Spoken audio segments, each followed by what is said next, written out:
Imagine your Let me HOA go! president screaming at you to keep your can't gate keep me open, here! only to call Let the me cops, go! unaware you just bought her lot. This is the wildest HOA drama yet, and it's about to get crazier.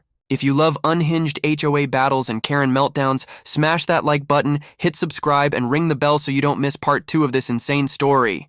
The sun hung low over Willow Creek, a pristine suburban neighborhood where manicured lawns and cookie-cutter homes lined the streets like soldiers standing at attention. Every house gleamed with fresh paint, every hedge trimmed to geometric perfection, all under the iron grip of the Willow Creek Homeowners Association. At the helm was Linda Hargrove, a woman whose name struck fear into the hearts of residents. Linda wasn't just the HOA president. She was the self-appointed dictator of aesthetics, enforcer of rules, and guardian of property values. Her clipboard was her scepter, her bi-weekly newsletters the law of the land. To cross Linda was to invite a storm of citations, fines, and public shaming at the monthly HOA meetings. But one resident, Nathan Caldwell, was about to turn her world upside down. Nathan had moved into Willow Creek 3 years ago, seeking a quiet life after a chaotic decade in the city. His modest 2-story home on Lot 47 was his sanctuary, complete with a backyard he'd transformed into a private oasis. A tall wooden gate, stained a rich mahogany, separated his backyard from the alley behind, offering privacy from the nosy neighbors and their wandering eyes. Nathan wasn't one for confrontation, but he'd clashed with Linda before, small skirmishes over his unapproved mailbox color or the unacceptable height of his rose bushes. Each time he'd complied, not because he agreed, but because peace was worth more than pride. That is, until the gate. It started with a notice slipped under his door one crisp autumn morning. Linda's signature scrawl demanded that Nathan keep his backyard gate open during daylight hours, citing some obscure HOA bylaw about maintaining an open and welcoming community aesthetic. Nathan read the note twice, his brow furrowing. The gate was on his property, well within the property line, and it was locked for a reason: privacy. He'd installed it after one too many neighbors accidentally wandered into his yard during their evening strolls. The idea of leaving it open all day was absurd. He crumpled the notice and tossed it into the recycling bin, assuming it was another of Linda's overzealous power trips. Days later, a second notice arrived, this time with a $50 fine for non-compliance. Nathan's jaw tightened as he read the words, "failure to maintain community standards." He wasn't one to ignore problems, but he also wasn't one to bow to petty tyranny. He decided to do some research. Hours spent poring over the HOA bylaws, property records, and local ordinances revealed nothing to support Linda's demand. The gate was his, the alley was public, and the bylaw she cited was vague at best, more of a suggestion than a rule. Nathan drafted a polite but firm letter to the HOA board, explaining his position and requesting clarification. He expected a response, maybe even a debate at the next meeting. What he didn't expect was Linda's next move. A week later, Nathan was sipping coffee on his patio when he heard the unmistakable sound of Linda's golf cart screeching to a halt in the alley. Her voice, shrill and commanding, echoed through the morning air as she shouted about his gate being closed again. Nathan stepped outside, his calm demeanor masking the irritation bubbling beneath. Linda stood in the alley, hands on her hips, her face flushed with indignation. She waved a third notice in the air, this one threatening a $200 fine and legal action if he didn't comply immediately. Nathan tried to reason with her, pointing out that the gate was his property and served a practical purpose. But Linda wasn't interested in reason. She stormed off, promising to escalate the matter. That evening, Nathan received an email from the HOA board, signed by Linda, stating that his refusal to comply was a violation of community harmony and that she'd be contacting local authorities to enforce the rule. Nathan couldn't believe it. The police? For a gate? He laughed at the absurdity, but a part of him wondered how far Linda would take this. He didn't have to wait long to find out.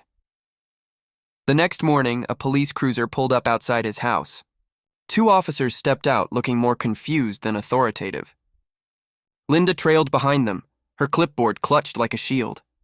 She'd called the cops, claiming Nathan's gate was obstructing public access to the alley and creating a safety hazard. The officers listened to her rant, then turned to Nathan, who calmly explained that the gate was on his property and locked for privacy.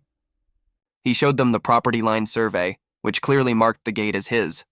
The officers, visibly annoyed at the waste of their time, told Linda there was no case here and advised her to take it up with the HOA board. Linda's face turned a shade of red that rivaled the neighborhood's fire hydrants, but she said nothing as the officers left. Nathan thought that would be the end of it. He was wrong. Linda's crusade against his gate only intensified. She began patrolling the alley daily, taking photos of the closed gate and sending them to the HOA board with lengthy complaints. She rallied her loyalists, mostly older residents who feared her wrath, to sign a petition demanding the gate's removal. Nathan, meanwhile, dug deeper into the HOA's operations. He attended the next board meeting, where Linda presented her case with the fervor of a prosecutor. She argued that Nathan's gate was a symbol of division, a barrier to the community's unity. The other board members nodded along, too intimidated to challenge her, but Nathan had come prepared.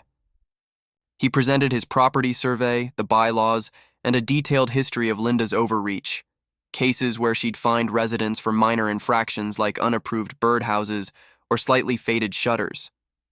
He suggested the board review its own rules for clarity and fairness. The room grew tense as Linda's allies squirmed, and for the first time, Nathan saw a crack in her armor. She adjourned the meeting abruptly, promising to handle the situation. What Linda didn't know was that Nathan had stumbled upon something far bigger than a gate dispute. While researching property records, he discovered that Linda's own lot, her pristine corner property with its immaculate lawn and gaudy fountain, was entangled in a legal mess. Years ago, the original developer had sold off several lots, including Linda's, with unclear boundaries. A recent survey revealed that a portion of her lot, including the alley adjacent to Nathan's gate, was actually owned by a holding company. On a whim, Nathan contacted the company and learned they were looking to sell. The price was steep, but Nathan had savings from his old city job.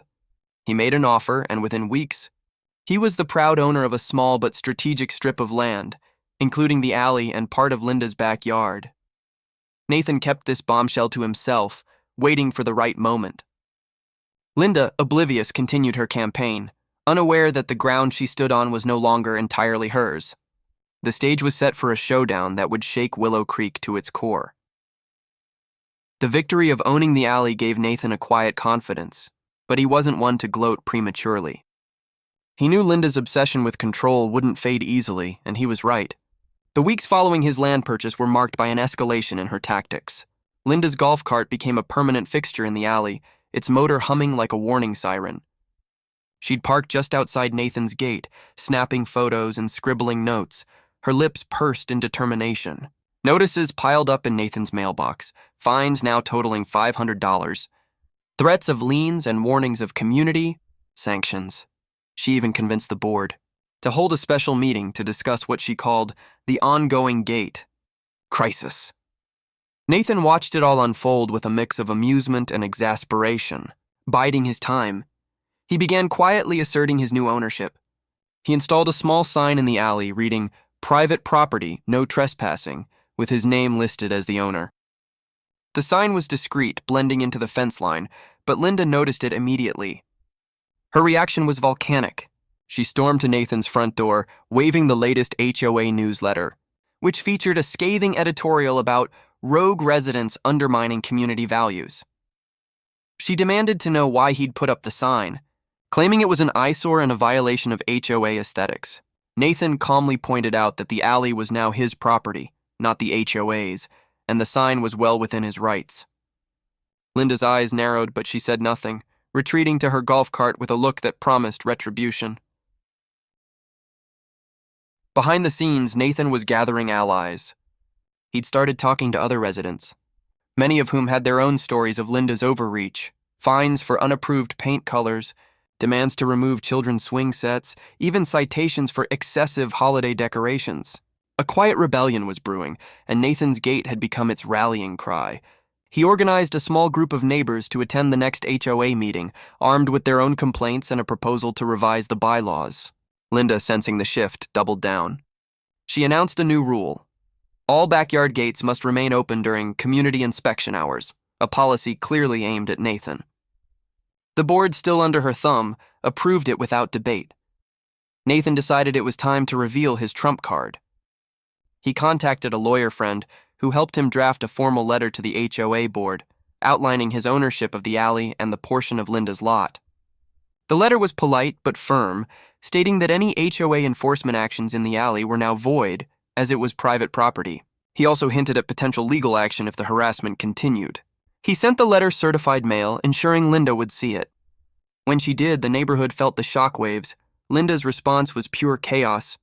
She called an emergency HOA meeting, her face a mask of barely contained fury. She accused Nathan of forging documents, of trying to steal community property, of undermining the very fabric of Willow Creek. But Nathan was ready. He attended the meeting with his lawyer, who presented the property deed, the survey, and the purchase agreement. The room fell silent as the truth sank in. Nathan owned the alley and a sliver of Linda's backyard, including the land under her precious fountain. Linda's authority, built on years of intimidation, began to crumble. The meeting ended in disarray, with residents whispering among themselves and Linda storming out. Nathan knew this wasn't the end. Linda was too stubborn to surrender. But the balance of power had shifted, and the neighborhood was waking up to the possibility of a new order. As Nathan locked his gate that night, he allowed himself a small smile, knowing the real battle was just beginning.